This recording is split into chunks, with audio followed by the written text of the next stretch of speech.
તરફ સુરત મહાનગરપાલિકાએ સ્વચ્છતામાં પહેલો નંબર દેશમાં મેળવ્યો છે, પણ વરવી વાસ્તવિકતાના દ્રશ્યો આ નંબર પર સવાલો ઉઠાવે છે.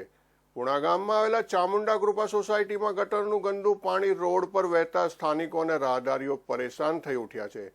હાલ ચોમાસાનો માહોલ છે, રોગચાળાના કેસ વધી રહ્યા છે અને બીજી બાજુ પાલિકા સાફ સફાઈના બણગા ફૂંકતી નજરે પડે છે. જોકે સ્થાનિકોએ ઉભરાતી ગટરમાં ભાજપનો ઝંડો લહેરાવતા પાલિકાની ટીમ તાત્કાલિક ઘટના સ્થળે પહોંચી અને ગટર સાફ કરવાની કામગીરી શરૂ કરી હતી.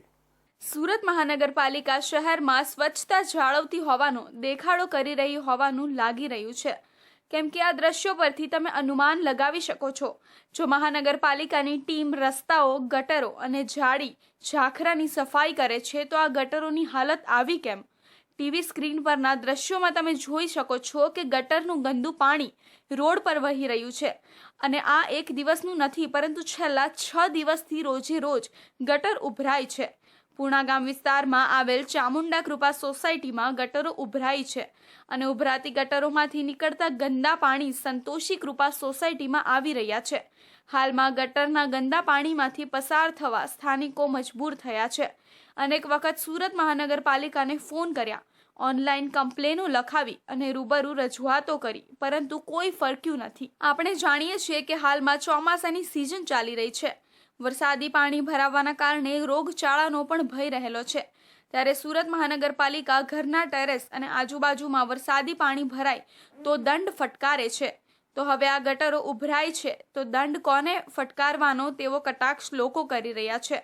આખરે આજે લોકોએ કંટાળી ઉભરાતી ગટરમાં ભાજપનો ઝંડો લહેરાવી દીધો હતો અને પછી ભાજપનું નામ આવતા કામ કરવા ટેવાયેલી મહાનગરપાલિકાની ટીમ તાત્કાલિક પહોંચી હતી અને ગટરો સાફ કરવાની કામગીરી શરૂ કરી હતી. આ 6 દિવસથી સતત અમારે ગટર ઉભરાય છે અને આ ગટરનું પાણી જે અમારે આની પાછળ સંતોષી કૃપા સોસાયટી આવી છે તો એમની અંદર બધું જ પાણી ત્યાં આવે છે, ખરાબ પાણી.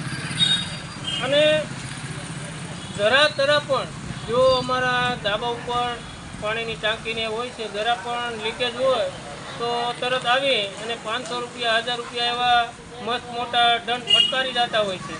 અને આ પાણી સતત 6 દિવસથી ગંદુ જાય છે તો આની અંદર મેલેરિયા છે, એવા ઘણા બધા પ્રકારના રોગો થાય તો બાળકોની દશા શું થાય? કારણ કે બાળકોને ભણવા જવા માટે આ રોડેથી જ નીકળવું પડતું. તમે કોઈને રજૂઆત કરી છે આ બાબતે?